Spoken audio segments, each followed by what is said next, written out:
We often put off practicing because we pay more attention to our social life. How can we prioritize correctly and make our life harmonious without disrupting this or that aspect of life?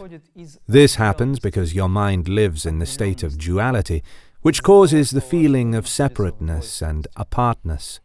Very few people can look at the material world, social life and their unloved work in the context of dharma and their duty, or look at these things as in the spiritual practice. Very few people can combine their spiritual aspirations with something they have to do. Your mind splits everything into what it likes or dislikes.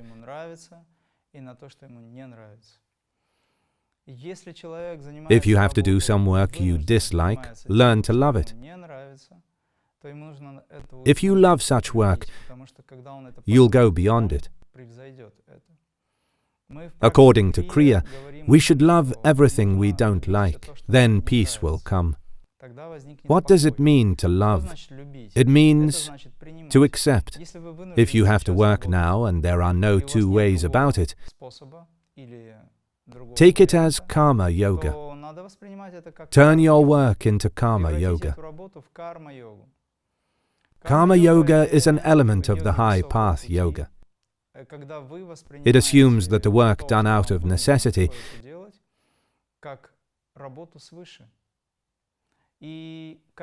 should be taken as the work given from above. Put simply, you should dedicate your work to God. If you do it sincerely, the Creator will give you lots of energy which will be enough to keep a peaceful state of mind and do whatever you need to do. But usually your mind says, you are wasting your time on work. When are you going to practice and reach your goals? In fact, in social life, lots of time is wasted on senseless worries and concerns, as well as on meaningless actions. Sometimes, if you have enough time to do something, you don't manage to succeed, and vice versa. If you are pressed for time, you manage to do everything. Therefore, you need to make a schedule to control your arrangements. You must do something that you must do. If your priority is a spiritual practice, but you have to work to earn your living, that is the way the world is created, with the matrix principle in its base, then you'll learn to practice during your unloved work. When I recommend 24-hour practicing, I don't mean that you should do Maha Mudra, Jyoti Mudra, or other techniques for 24 hours. I offer you to stay in the Creator's presence, whatever you do. 42 energization exercises contain all types of body movements. Doing them, you can energize your body.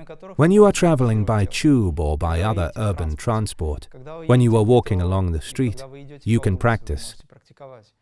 You can turn all your activity and all your life into spiritual practice. Then you'll accumulate energy and make your life very interesting. So, do it. If you have to sit in front of the computer for a long time, you can turn your sitting position into spiritual practice. Or you can take a 15-minute break and do a meditation on the sound. If it is inconvenient, think of something else. Be creative, using an imaginative approach. Then every day you'll be engaged in something. If your mind likes doing something it is interested in, and doesn't like doing what it is necessary to do, it is your inward trouble. It is a problem of motivation which is connected with the question, who is your master, you yourself or your ego? You need to disassociate yourself from your ego. So you have to work. You want to do a spiritual practice but don't manage to do it. The first thing you should do is to accept this karma. The second thing is to try and practice during different breaks. If you think that you don't have any chance to turn your unloved work into spiritual practice, Then you can perform some energizing techniques in the middle of your small break. In the former Soviet Union, there were so-called industrial gymnastics. When people worked at the factories or in offices, they used to have a few 10-minute breaks. People rose from their seats, stretched themselves out and did some exercises, which looked very much like 42 Kriya exercises. You can do the same. When you have a lunch hour and all your colleagues go away from the office, you needn't go with them. Why go somewhere to eat unsavory food and do senseless things? You can spend this time doing your spiritual practice. Besides, you can manage to have a snack. So the point is that you can't combine physical and spiritual worlds. I'll explain why you can't do that. The fact is that material and spiritual worlds don't exist separately. Everything in this world is absolutely spiritual. People who are trying to separate spiritual practice from social life have problems with practicing. They can't understand that there isn't any material life. Our presence in this world is entirely spiritual. This presence can be manifested in the material world as a chain of some events, feelings and emotions. But if you look at this world from the viewpoint of spiritual development, if you accept everything, then your life turns into the intended and realized presence on the physical plane of this world.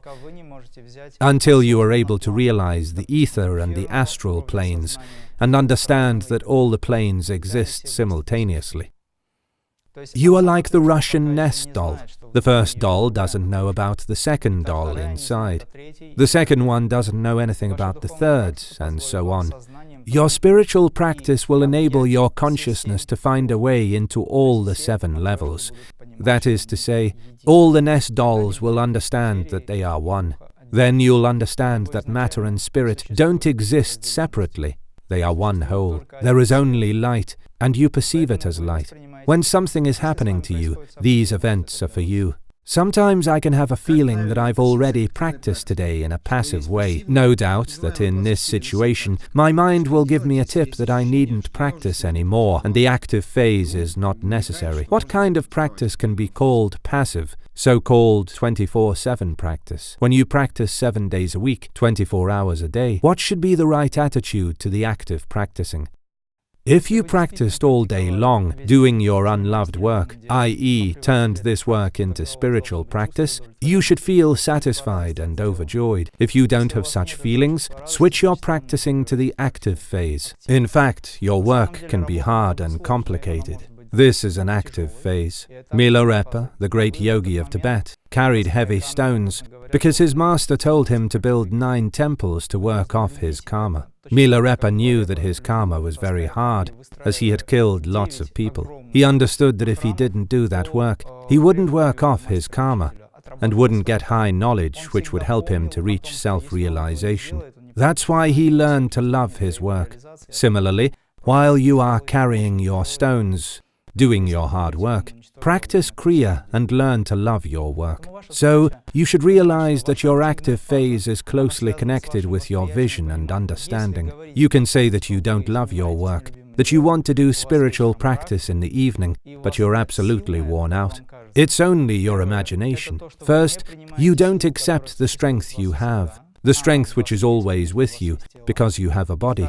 This strength exists permanently. Second, why can't you accept this strength? Your mind is directed to the other levels, to something it is attached to. So, to practice actively or passively at different times is not your task. You should always be active, even during a passive practicing. Being active in a passive practicing means that the power of your mind is always directed to self-reflection. You should do it as if you're doing it for the first time. What is passive practicing? For example, you're sitting and doing nothing, but at the same time concentrating on the divine tabernacle. Can you say that you're doing nothing? Outwardly, it is a passive practice because you don't perform any external actions. Actually, it can be called passive only if you don't feel every part of your divine tabernacle, the tabernacle of the transcendental force. And if you don't try to practice, the Creator's presence, feeling Him. If you do all these things, your practice is active,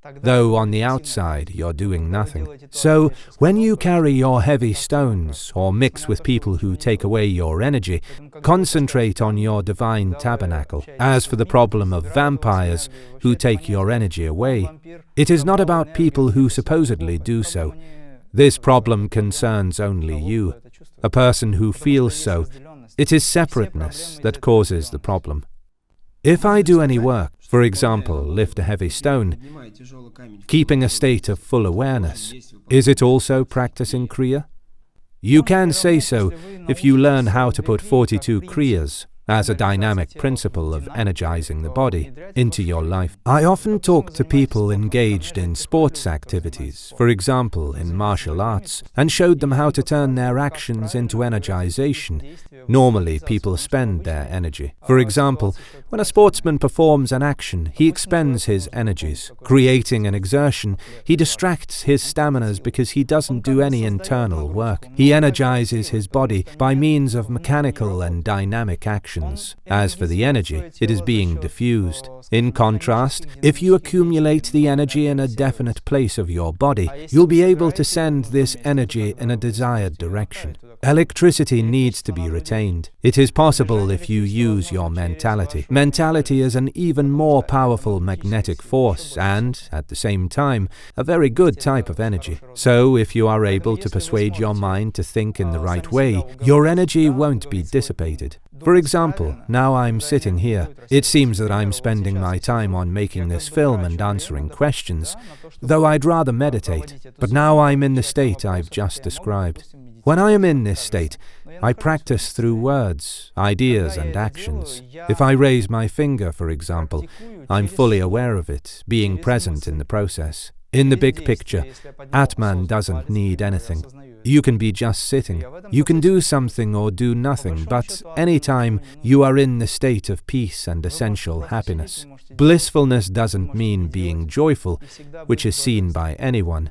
Blissfulness is inner peace. So turn your unloved work into spiritual practice, into energization. Do it through any action. If you don't want to get up, but getting up, don't try to demonstrate to yourself that you can do it. For example, you're having a lie-in because you don't feel like doing anything. What can you do with it? This problem is caused by your mind. Apathy is a result of your mind's work. As soon as something interesting appears, the mind will react instantaneously and you will feel a lot of energy. The point is that you should change the quality of your mind, the quality of your taste. Someone likes grape juice, another one likes vodka. The second person says, "How can you drink grape juice? It's so disgusting." These two people have different quality of taste. Your mind should change. The quality of taste should be high, then you'll switch to something more important. When a scientist is absorbed in his research, he doesn't want to eat. You'd better not take him away from his work because he'll get stressed. "Leave me alone," he says. His mind is directed to what he is doing, and he is completely caught up in his work. Direct your mind to something you need, and you'll have everything. But you have to recalibrate your mind. You need to persuade it and make it work. This process will take some time, depending on your concentration power and determination. In general, 2 or 3 weeks will be enough. Then a certain rhythm will start working, and this rhythm will urge you. So it all depends upon you, whether your practice is active or passive. You can make passive practice active and vice versa. Stay absolutely passive in the active practice, so that the active practice will stop working for you. Do you mean that my inner work is the main thing, and these are my inward efforts that make my spiritual practice active? That is to say, without such efforts, my practice will be just mechanically performed actions. The main thing is understanding what you are doing it for. Your full awareness is necessary. Some people ask, what is awareness? Their question is, does awareness mean understanding? Or does it mean my presence in what I'm doing? This is a wide-ranging concept. Awareness appears when you understand the process, know what your purpose and tasks are, know how to put everything into practice. Besides, your positive attitude is necessary. Learn to feel joy even in things you dislike. Be happy at them just because they happen. Then, what is the point of an active practice? Why should we do different techniques in a certain order? Can't we just perform any actions, being in the state of full awareness? What is the difference?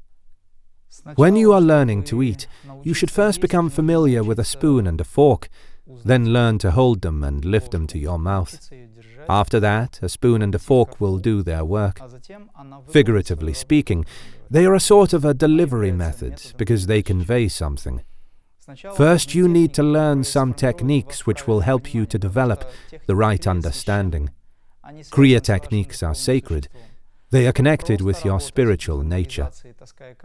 If you simply work carrying your stones and energize yourself, you won't reach a high level. There are special actions which must be used to achieve this goal. These actions were worked out specially to make your connection with the Spirit evident to you.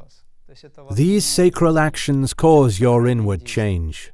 When you reach a certain level, you'll be able to put your personal experience and energy into life. You can right now, at any level of your understanding, bring sacral aspect into your life, though your present emanation won't be as strong as it can be. Your task is to change your life for the better. When you walk, you should create and leave behind right iridation and undulation. They shouldn't be rough, twitchy, and ill-looking. Your movement should be graceful. Your walk, smooth and steady. Your consciousness, pure. Then everything will change for you in the world. If your walk is loose and unstable, so is your life. If a person's actions are disorderly and inaccurate, it means that he doesn't have a link with the Supreme. Therefore, he should look after his body, because through the body he can create such a connection. 42 Kriya exercises work exactly this way.